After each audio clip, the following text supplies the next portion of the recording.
1000 வருடங்களா யூதர்கள் உலகத்துல எங்கேயுமே கிடைக்காத அரிய வகை மாடுகளை தேடிக்கிட்டே இருந்து கடைசியா 2023ல யூதர்கள் நினைச்ச மாதிரியே உடல் முழுவதும் சிகப்பு நிறத்தில் இருக்கக்கூடிய மாடுகளை கண்டுபிடிக்கிறாங்க. எதுக்காக யூதர்கள் இவ்வளவு வருடங்களா இந்த மாடுகளை தேடி இருக்காங்கன்னா, சிகப்பு நிற மாடுகளை பலி கொடுத்து யூதர்களுடைய மெஸ்ஸியான்னு சொல்லக்கூடிய இறை தூதரை உலகத்துக்கு வர வைக்கணும்.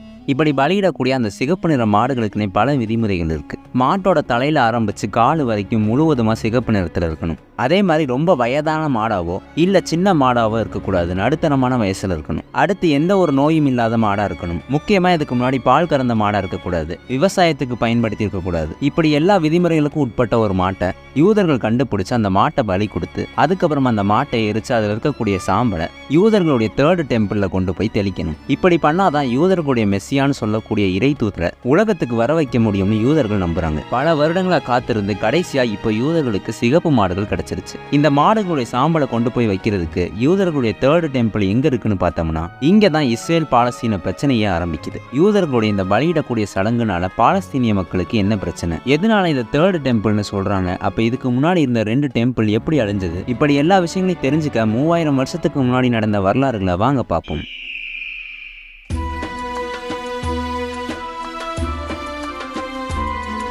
பாலஸ்தீன் இஸ்ரேலில் உள்ள முக்கியமான ஒரு இடமாகவும் யூதர்கள், முஸ்லீம்கள், கிறிஸ்தவர்கள்னு எல்லோருக்கும் புனித தலமாக இருக்கக்கூடிய இடம் தான் ஜெருசலேம். இந்த ஜெருசலேமில் இருக்க டெம்பிள் மவுண்ட்டுங்கிற இடத்துல தான் யூதர்கள் 3rd டெம்பிளை கட்டணும்னு முடிவு பண்ணியிருக்காங்க. சரி, இதில் என்ன பிரச்சனைன்னு பார்த்தா, அந்த டெம்பிள் மவுண்ட் இருக்கக்கூடிய இடத்துல தான் இஸ்லாமியர்களுடைய 3வது புனித தலமான அல்-அக்ஸா மசூதி இருக்கு. கூடவே டோம் ஆஃப் ராக்னு சொல்லக்கூடிய இன்னொரு மசூதியும் இருக்கு. இந்த இடத்துல இருந்து தான் இறை தூதர் முகமது நபி மிராஜ் பயணம்னு சொல்லக்கூடிய விண்ணுலக பயணம் போனார்னு நம்பப்படுது. இதனால இந்த இடம் இஸ்லாமியர்களுக்கு ரொம்ப முக்கியமான இடமா பார்க்கப்படுது. இந்த 2 மசூதிகள் இருக்கக்கூடிய இடத்துல தான் யூதர்கள் தங்களுடைய 3வது டெம்பிளை கட்டணும்னு நினைக்கிறாங்க.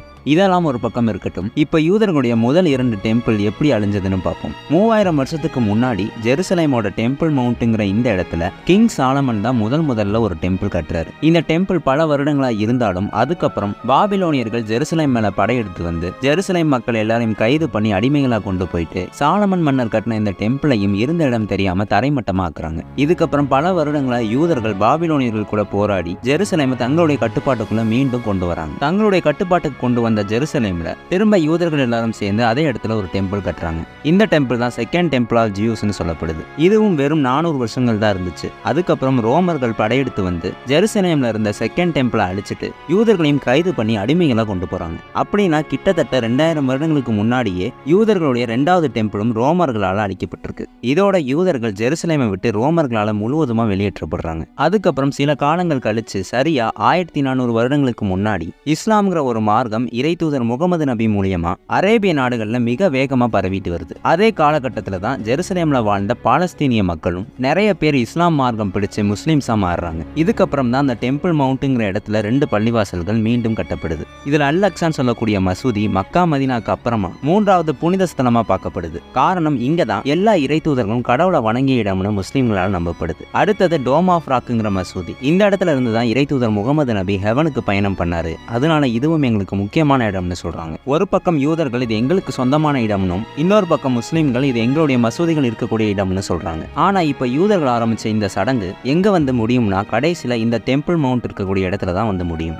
முதல்ல இந்த யூத மக்கள் எதுக்காக இந்த சடங்கு பண்றாங்க, எப்படி பண்றாங்கன்னு பார்ப்போம். சிகப்பு நிற மாடுகளை பலி கொடுக்கிறது யூதர்களுடைய கலாச்சாரத்துல முக்கியமான ஒண்ணா இருந்திருக்கு. 5 முக்கியமான புத்தகங்களை ஒன்னா சேர்த்து தான் யூதர்களுடைய புனித நூல் தோரான்னு சொல்லப்படுது. இந்த தோரால தான் சிகப்பு நிற மாடுகளை யூத கோவில் கட்டுறதுக்கு முன்னாடி பலி கொடுக்கணும்னு, அந்த மாடுகள் எப்படிலாம் இருக்கணும், எப்படி இருக்கக்கூடாதுன்னு இப்படி எல்லா விஷயங்களும் சொல்லப்பட்டிருக்கு. முதல்ல அந்த மாட்டோட கண் இமைகள்ல ஆரம்பிச்சு காலு வரைக்கும் முழுவதுமா சிகப்பா இருக்கணும். மாட்டோட உடல்கள்ல எந்த காயங்களும் ஏற்படாம ஆரோக்கியமான மாடா இருக்கணும். இந்த மாட்டை சிறு வயதுல இருந்து நடுத்தரமான வயது வரைக்கும் ஒரே இடத்துல தான் வளர்த்திருக்கணும். முக்கியமா விவசாயத்துக்கோ இல்ல மற்ற வேலைகளுக்கோ இந்த மாட்டை பயன்படுத்தி இருக்க கூடாது. இப்படி எல்லா விதிமுறைகளுக்கும் உட்பட்ட மாடை யூதர்கள் 1000 வருடங்களா தேடிட்டு வந்திருக்காங்க. கடைசியில இப்போ 5 சிகப்பு நிற மாடுகளை கண்டுபிடிச்சு பலியிடுறதுக்காக வச்சிருக்காங்க. இந்த பலியிடக்கூடிய 5 சிகப்பு மாடுகளுக்கும் ஒரே வயசா இருக்கணும். அதே மாதிரி முன்பு சொன்ன எல்லா விதிமுறைகளுக்கும் உட்பட்ட மாடுகளா இருக்கணும். இதெல்லாம் சரி பார்த்ததுக்கு அப்புறம் இந்த 5 மாடுகளையும் ஆலிவ்ஸ் மலைக்கு கொண்டு போய் பலியிட்டு அந்த மாட்டோட ரத்தங்களை 3வது யூத கோவில் கட்டக்கூடிய இடத்துல தேய்க்கணும். அதாவது இன்னைக்கு அல்-அக்ஸா மசூதி இருக்கக்கூடிய இடத்துல மாட்டோடைய ரத்தங்களால தேய்க்கணும். அதுக்கப்புறம் அந்த பலியிட்ட மாடுகளை எரிச்சு அந்த சாம்பலை எடுத்து 3வது யூத கோவில் கட்டினதுக்கு அப்புறம் அந்த கோவிலுக்குள்ள 7 முறை தெளிக்கணும். அதே மாதிரி 9 யூத மத குருக்களையும் அந்த சாம்பல்களால சுத்தப்படுத்தணும். இப்படி எல்லா விஷயங்களையும் பண்ணி முடிச்சாதான் யூதர்களுடைய இறை தூதரை வர வைக்க முடியும்னு நம்புறாங்க. ஆனா இந்த விஷயத்திலையும் யூத மக்களுக்குள்ள 2 விதமான நம்பிக்கை இருக்கு. சில யூதர்கள் 3வது டெம்பிள் கட்டினதுக்கு அப்புறம் தான் இறை தூதர் வருவாருன்னு நம்புறாங்க. இன்னும் சில யூதர்கள் 3வது டெம்பிள் கட்டுறதுக்கு முன்னாடியே இறை தூதர் வந்து அவர் தான் இந்த டெம்பிளை கட்டுவார்னு சொல்றாங்க. ஆனா இந்த விஷயத்துல பொதுவா யூத மத குருக்கள் என்ன சொல்றாங்கன்னா 3rd டெம்பிள் கட்டினதுக்கு அப்புறம் தான் இறை தூதர் வருவார். அந்த நேரத்துல அவரை நம்பாத மக்கள் எல்லாரும் எகிப்துல உள்ள சீனாய் மலையை நோக்கி பயந்து ஓடுவாங்க. ஆனா யூதர்களுக்கு பாதுகாப்பாகவும் பக்கபலமாகவும் அந்த இறை தூதர் இருப்பார்னு சொல்றாங்க. அதுக்கப்புறம் அந்த இறை தூதர் வர்றதுக்கு முன்னாடியே நிறைய சடங்குகளை நாங்க பண்ணுவோம். அதுவும் அல்லக்ஸா மசூதி உள்ள திசையை நோக்கி தான் பண்ணுவோம். அடுத்ததா அல்லக்ஸா மசூதியை இடிச்சிட்டு அந்த இடத்துல 3வது புனித தலத்தை எழுப்புவோம்னு சொல்றாங்க. இந்த விஷயங்கள்லாம் நடக்கணும்னு யூதர்கள் பல வருடங்களுக்கு முன்னாடியே தீர்மானம் பண்ணி வச்சிருக்காங்க. யூதர்களுடைய முதல் 2 டெம்பிள் அழிச்சது முஸ்லிம்களான்னு கேட்டா இல்ல.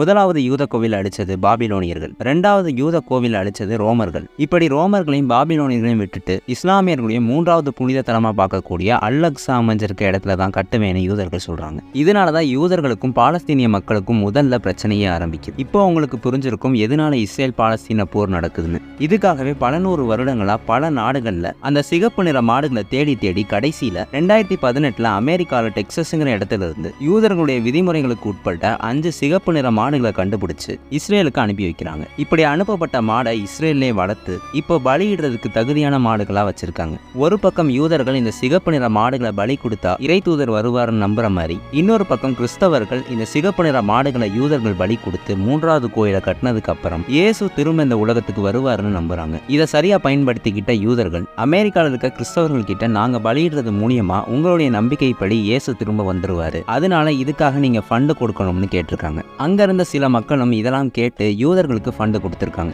ஆனா இதுல உண்மை என்னன்னா யூத மக்களுடைய நம்பிக்கைப்படி இயேசுவை யூதர்கள் இறை தூதராகவும் ஏத்துக்கல, இறைவனுடைய மகனாகவும் ஏத்துக்கல. அவங்கள பொறுத்த வரைக்கும் இயேசு யூத மதத்துடைய போதகர் மட்டும்தான். அதனால யூதர்கள் இயேசுவுக்காக காத்திருக்கல, மாறா கிங் டேவிட்டுடைய வம்சாவளியிலிருந்து வரக்கூடிய ஒருத்தர் தான் யூத மக்களுடைய இறை தூதர். அவரை வர வைக்கிறதுக்காக தான் இந்த 3வது கோவிலே கட்ட போறோம்னு சொல்றாங்க. வரலாற்றுல இதுவரைக்கும் 9 சிகப்பு நிற மாடுகளை யூதர்கள் பலி கொடுத்திருக்காங்க. அதுல முதலா சிகப்பு மாடை பலி கொடுத்தவர் தான் இறை தூதர் மோசஸ். அதுக்கப்புறம் வெவ்வேறு காலங்களில் மீதமுள்ள 8 மாடுகளையும் பலி கொடுத்திருக்காங்க.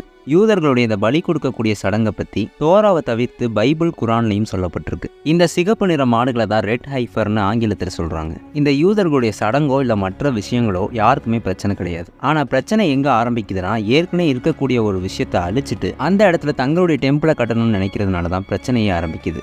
ஆனா எது எப்படியோ இதனால கடைசியில பாதிக்கப்படுறது அப்பாவி பொதுமக்கள் தான்.